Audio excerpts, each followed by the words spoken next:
back from Giants camp, and what do you know? We actually have a Jet issue out of the chute. TK, how you doing today, buddy? Not as better than the Jets are, obviously, with Mekhi Becton going down. Robert Saleh saying yesterday he didn't think it was a big deal.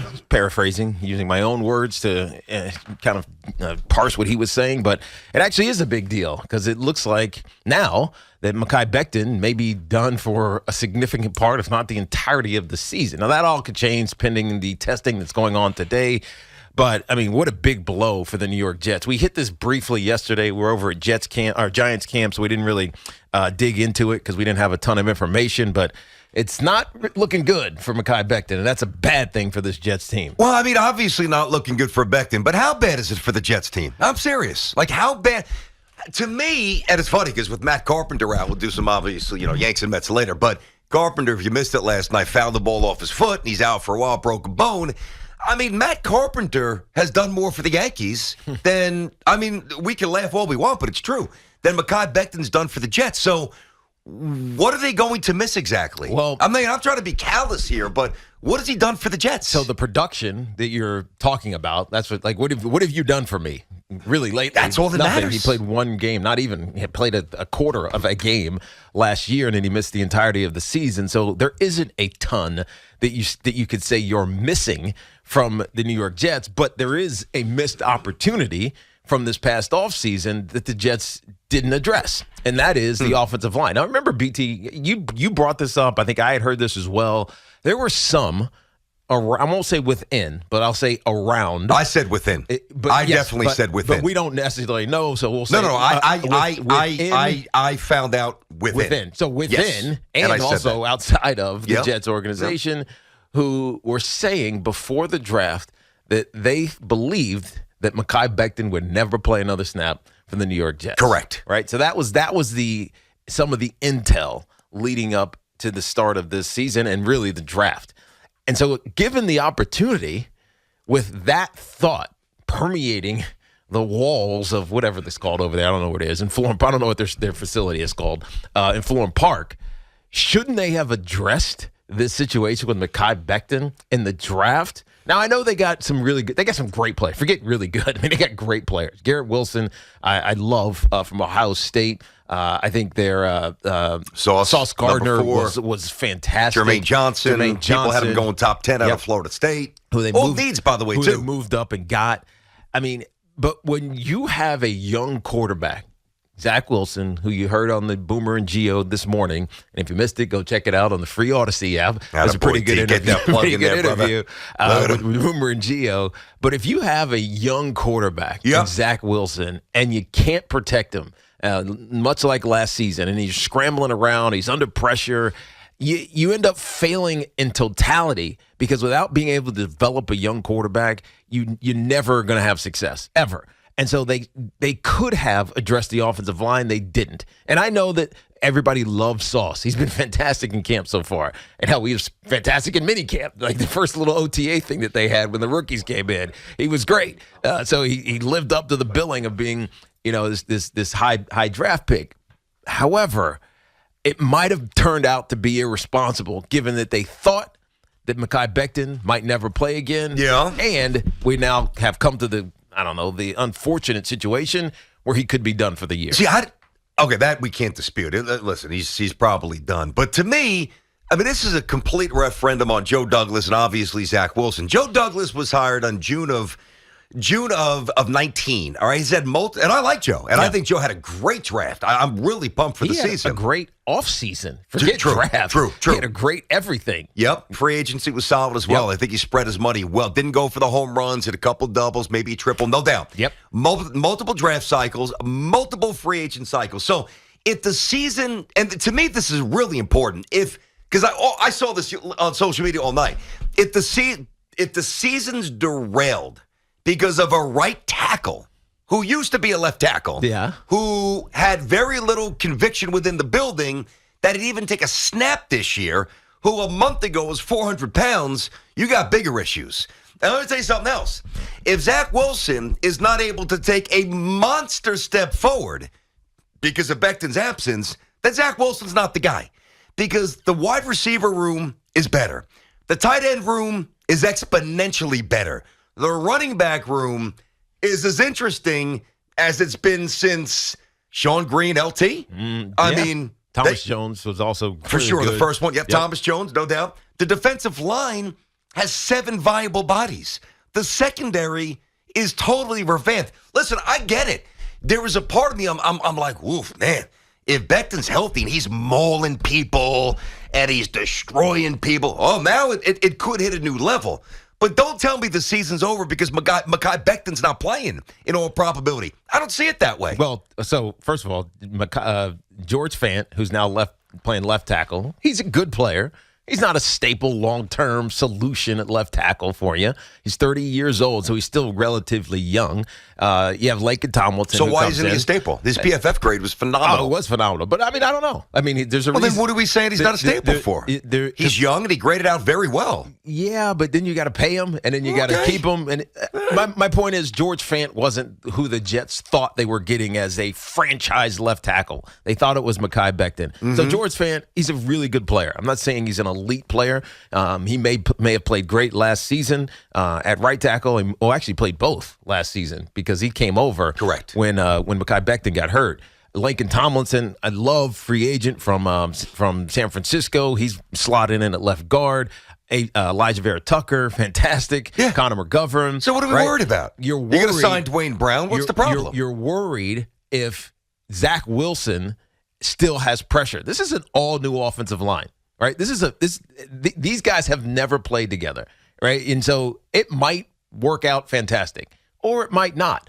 And if it doesn't because, I don't know, the offensive line breaks down or you get another injury and all of a sudden your depth is compromised, then the referendum on this season becomes about the development of Zach and how Zach was not given the right protection to be the guy that everybody wants him to become. Which ultimately compromises the stability for Joe Douglas from his point of view. Zach. It's all about Zach. As much as we can talk about the offensive line, I agree with you. But when you have things like this pop up, that is Mekhi Becton going down, and there's just a natural lull and a I don't know, a negativity that just kind of a pall that sits over this day or a couple days in training camp. Yeah, that worries me. There was a lot expected of Mekhi Becton. He came in health, with great health. He came in pretty good shape. I don't know. He's also thrown up every day on the field. I don't know what kind of football shape he was in, clearly. And by the way, when he was bending over, holding his knee, because I saw the video yesterday, so did I thought he was just like gassed. Mm-hmm. I mean, I don't want to say he was like faking it, but I was like, yeah, he's just gassed. But then actually he has something. He does have a legitimate issue with his knee. Now look, maybe Max Mitchell, who they drafted in the 4th round, becomes that guy.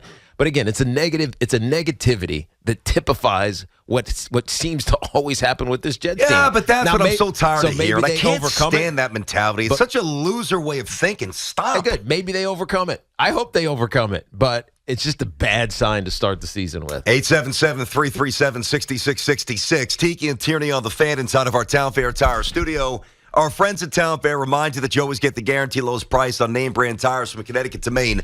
Nobody beats Town Fair Tire. Nobody. I can't prove that this is the case, but I mean, I strongly surmise that while Mekhi Becton was sitting around on his behind most of the offseason doing nothing to get ready for the season, and then he finally amped it up and he dropped 25 or 30 pounds so he at least looked decent, he was not ready to step on a football field and play football. Yeah. So I hate to see anybody get hurt. He seems like a really good kid, but you got to move on. Keep the drill moving and stop with the fate. I don't mean you. You're not even a Jets fan. The fatalistic approach, I can't stand it. I want to reiterate this. If you think this, fine.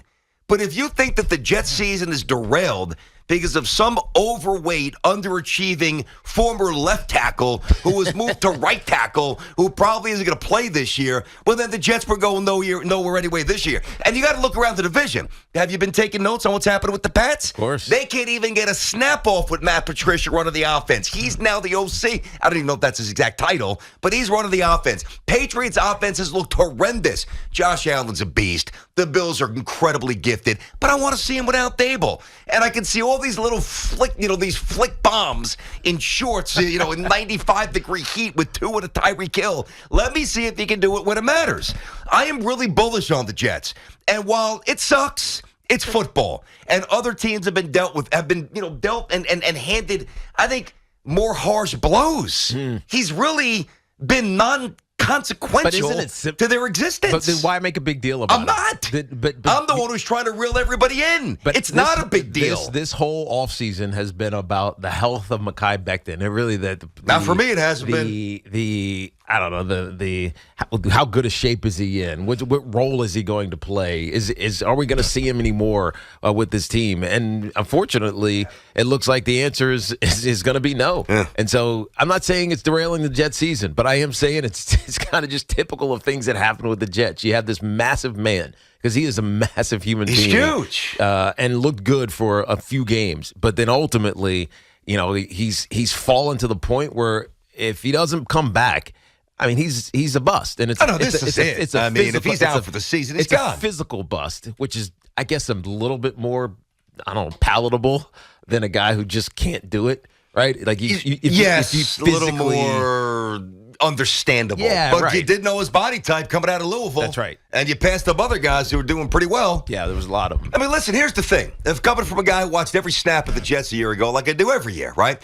The secondary was horrendous. They addressed that with Sauce Gardner at number 4. The wide receiving core, especially when Elijah Moore went down, even though Berrios had a nice little spark and he made all pros, and I like him, Garrett Wilson was sorely needed, okay?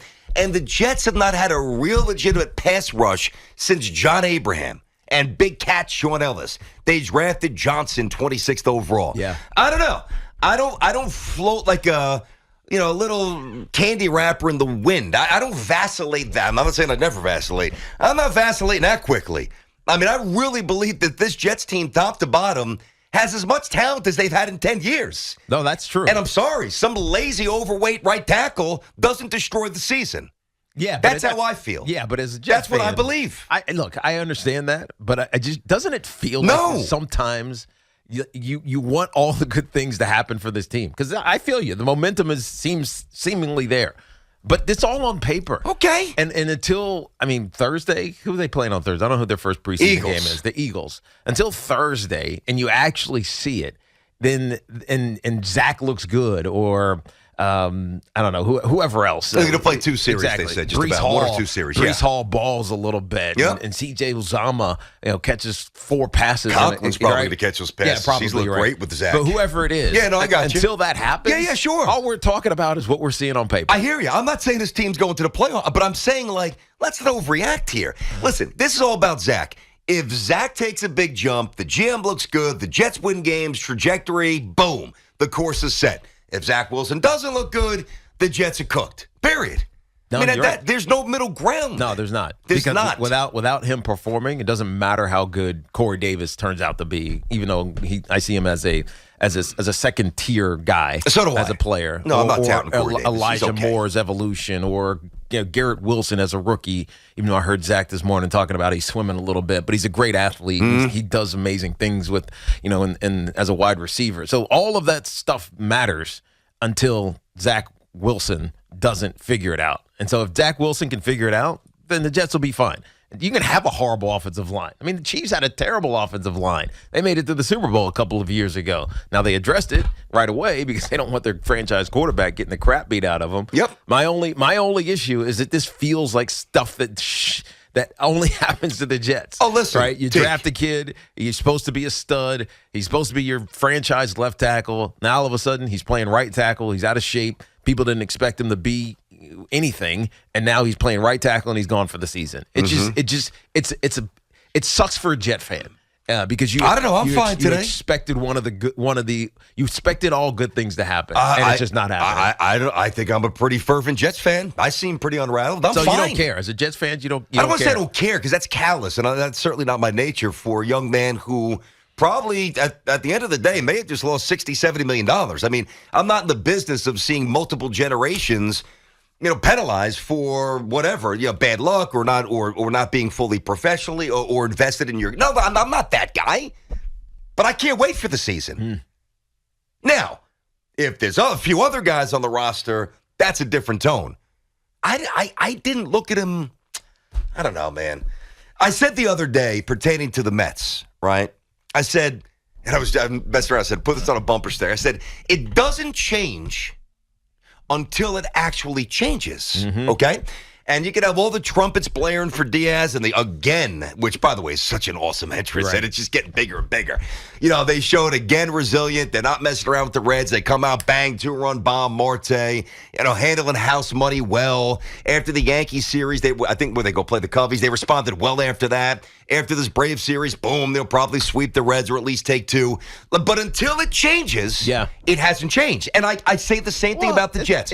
Until it changes, it hasn't changed. Yeah, and the only way. But I'm going to give it a chance to change. The only way to do that is on the field, and now you have one of your supposed star guys. He's not a star guy. He was supposed to be. Supposed to be when? The night they drafted him? Yeah, and he played pretty good his rookie season. He did. Was he supposed to be a star guy 5 months ago? Not when I told you on these airwaves that half the building didn't even want him back. So why did they pass up on a lineman in the I don't know. Because they had so many other holes. That's why. They had the worst secondary, no pass rush, but it only and depleted receiving core. But it only matters about Zach Wilson. So why pass up on one of the great – there was a bunch of what we thought were going to be great offensive linemen in this draft. Okay. Evan Neal was still on the board. Charles Cross was still on the board. Let's see if he's great. Ike Ekwonu was still on the board. Let's see if they're great. I mean, everybody knew that this could potentially happen. Not only going to be great. Everybody knew that this could potentially happen with Mekhi Becton. Everybody thought this. In fact, we just talked about it. So many people said they weren't even sure that he was going to be on this team, that he was going to play another down for the New York Jets. Yet they went around and drafted everything else instead of the one piece that you need for Zach Wilson. I got you, T. But you're almost. I'm certainly not trying to put words in you, but you're almost the way I'm hearing it. You're framing it as a possible miss by the Jets. Yes. What I'm seeing, perhaps, I don't know if I'm right, but perhaps more conviction in the building for what they actually have. By the way, they got Tomlinson, who's a stud. Vera-Tucker's a stud. I know it. Fant, I know you keep downplaying the guy. His PFF grade was phenomenal. He's not 39, he's 29. Like, the Jets' O-line's fine. Stop. This is not the way I wanted to start the football season with this negative nonsense. Sonny's in Malvern. What's happening, Sonny?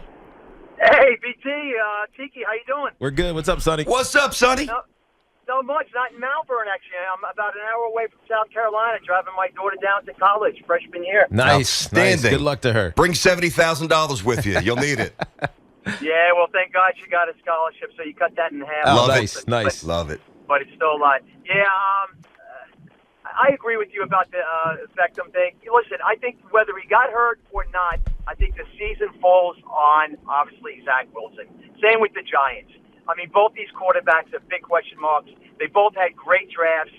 They improved their teams drastically, both the Jets and the Giants. So it really falls on the quarterback. So I don't think the injury is a big thing. And BT, like you said, listen, what has he done? He's done nothing. He's had one game with the Jets. So what are you losing? You're losing expectations that he was going to be a really good tackle. Yes. That's about it. Yeah. Right? Yes. That's what you're losing nothing tangible. Like, listen, when the Yankees. And he had such a bad reputation about all you heard about for 2 years about his weight. And like you said, I mean, if all the whispers inside the Jets was he was never going to play for the Jets, that's incredibly bad news. Yeah, and again, just to be clear, thanks for the call there, Sonny. Safe driving and best of luck with your daughter and enjoy the moment. I'm sure there's a couple of tears, as you drop her off, but it's all good.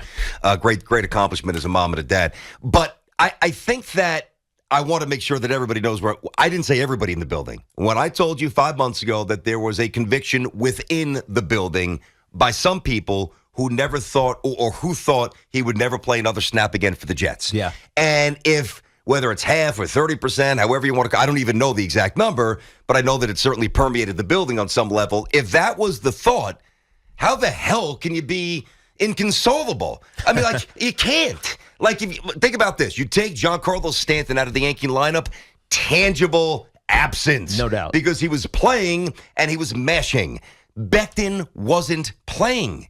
This is not hard for me. 877-337-6666. Now, again, I've said to Teague for years, some people that just predisposed to being negative. And my rants, sometimes they will seem negative. But I'm not waking up negative. I just know that the Jets have an infusion of talent they haven't had for years. So just think positively for once. Don't think like a loser. All right? We got to eradicate that mindset. And if they're 1-6 and Wilson's swimming, and the O-line's getting mauled, and Gardner's getting burned, and Wilson has the dropsies, and Jermaine Johnson has a half a sack, and, well, then we could go back to being negative. Let's give it a chance. That's it. Mr. Positivity's arrived, Huff. I'm good. It's about time. Jeez. Well, yeah. Well, then we got Beningo coming back every Monday, so he'll weigh us down.